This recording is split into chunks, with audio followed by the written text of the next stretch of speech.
Moto means fire. So we believe that African literature, we were at the periphery for the longest time, but now we are the global scene. So we have to keep firing up. The fire is there already, so it's keeping firing up African literature. We had 3 master classes: how to write a book, how to publish a book, and how to sell a book. I'm an aspiring writer and I'm attending day 1 of the Moto Festival. So today I applied for the master class by Modoni Garland on how to write a book, and hopefully I'll be able to achieve those skills after today and put out something that I and she would be proud of. I just led a master class on how to write a book, which is a very broad topic. Took them through what I call the story graph. Hope they got a lot out of that. We spent quite a lot of time on that. The other thing that I picked up is about language and how oftentimes, writers feel compelled to write in the way that they were taught in 844. So writing as if a head teacher is looking over the shoulders with a big red marker. I encourage writers to use muchongwanos and access local proverbs and look at things from our perspective and actually observe, listen, and reflect what is in front of us. And therefore, reading becomes an integral part of that, because nothing teaches vocabulary as much as, reading a lot. So I came here, I guess, with the notion that I just need to learn a few things here and there and then I'm good to go.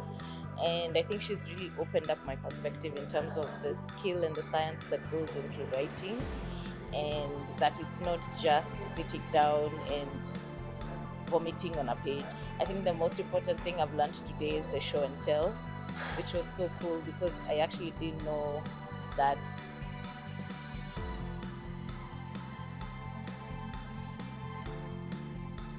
Hi, my name is Sitana Mwage, and I'm here at the inaugural Moto Arts and Book Festival.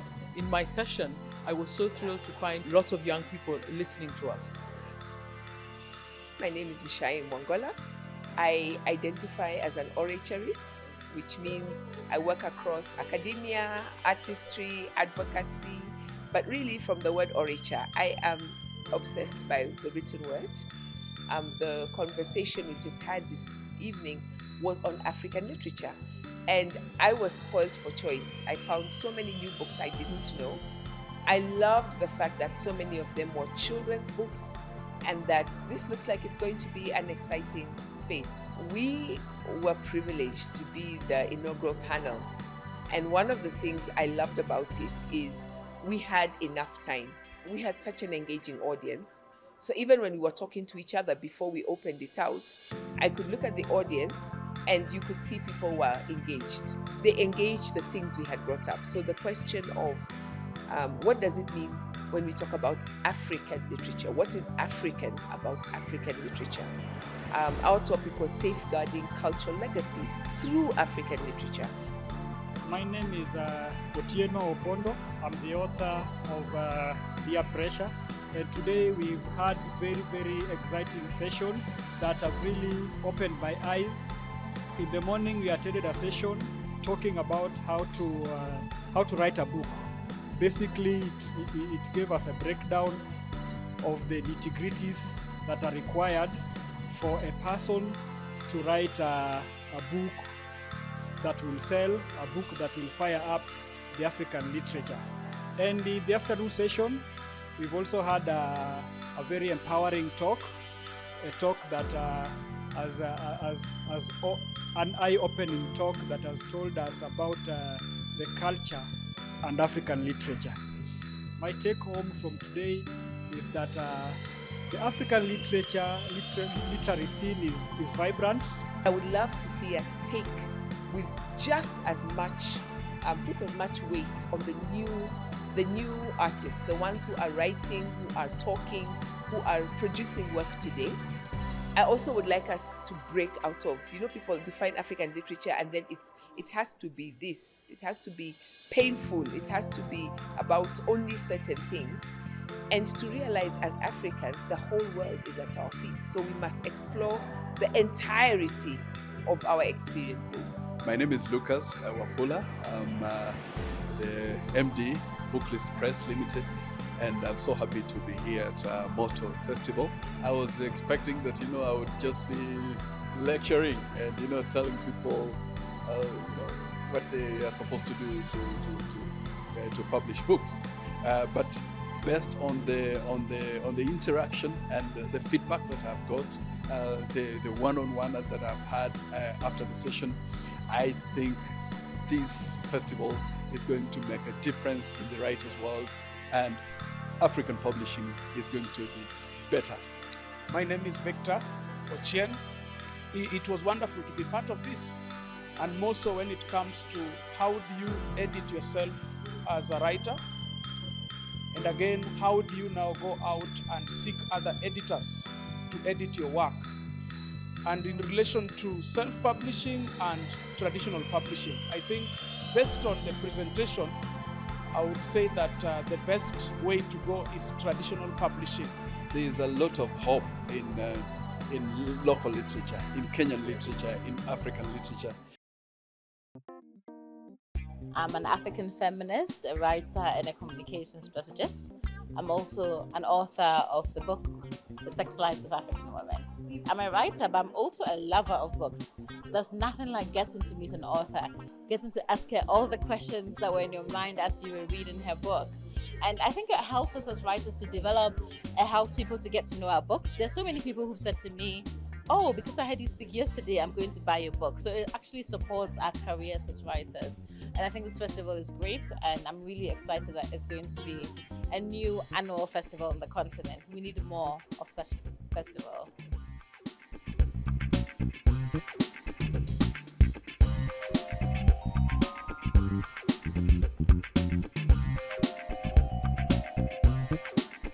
First of all, Kenyan books now are picking up, people are buying. But I think one of the reasons why some authors' books don't move is because of one is marketing, positioning your book, how to position your book. Second is building your brand. Kenyans buy names, they buy brands. So for a Kenyan to buy your book, you must build your brand.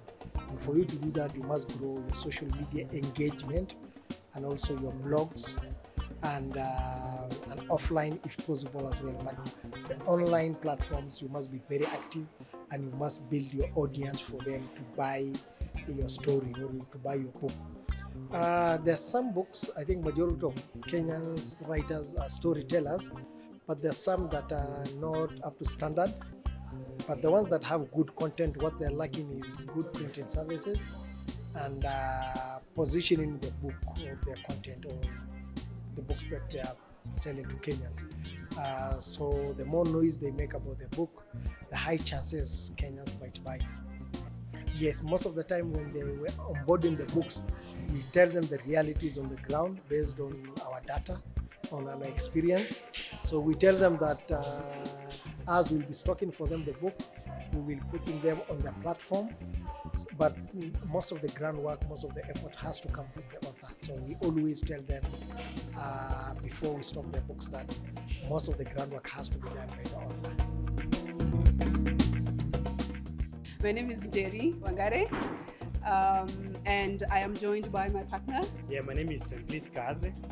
All right, and we are from Tusome Hadithi. So Tusome Hadithi is a children's cultural content initiative, and what we were doing today is launching the Tusome Hadithi podcast. So Tusome Hadithi podcast is a podcast where we feature storybooks written by African writers for African children and told in African languages.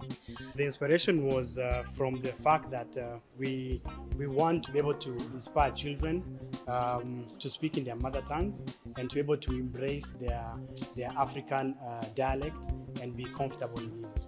It got to a point and I was like, I told him, please, you know what, I'm tired of complaining. I'm tired of complaining and asking kids, why are you always watching these, Western videos? And he's like, yeah, maybe you can do something about it. And that is where the challenge came for us to come up with Tusome Hadithi, which is what we are doing for both audio and visual. It's with the current time that we're in, people consume, even children consume most content online, on their phone, on their TVs. They hear when parents are driving to school. Some of them still do read books, so it's very, very important so that we take the stories that are told in our African dialects and convert them into digital format. We approached various well-known Kenyan personalities. Then when we told them, we sold to them our vision. We told them we want our children to be able to consume content that celebrates their heritage, and they're like, we are in. And that is how we were able to record the first season. So the first season has 5 episodes. We were able to have 5 Kenyan languages covered in the stories. So yesterday I was here for Nana Dakoa's. So there was a talk between Nana Dakoa, she's written The Sex Lives of African Women. There was Silas Nyachwani, and there was James Burua. And you would never have heard of such a conversation happening in a space like this, in a book festival, because there were sort of like the thoughts about what a book festival should be about. It should be about serious things, African literature, about serious things to do with identity. Not that there's anything wrong, but there is a diversity in the kind of writing that is happening. The children really had fun. The parents had an amazing time, and it was really, really an amazing place to just come and get feedback from the parents, just to get to understand what children are really interested about. I mean, it was really, really amazing.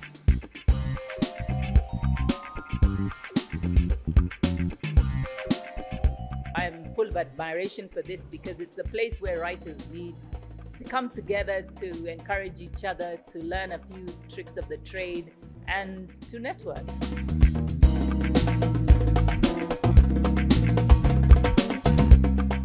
The vendors, the people who came for the exhibition, honestly, it's been quite encouraging.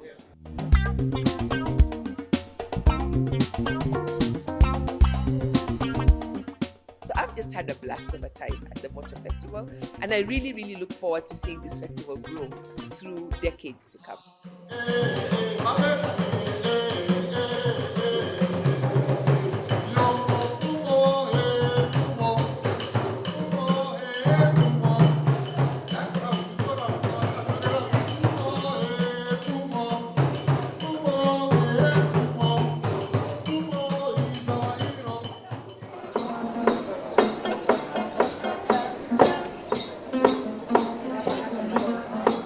The event is going to be an annual event, and we hope that between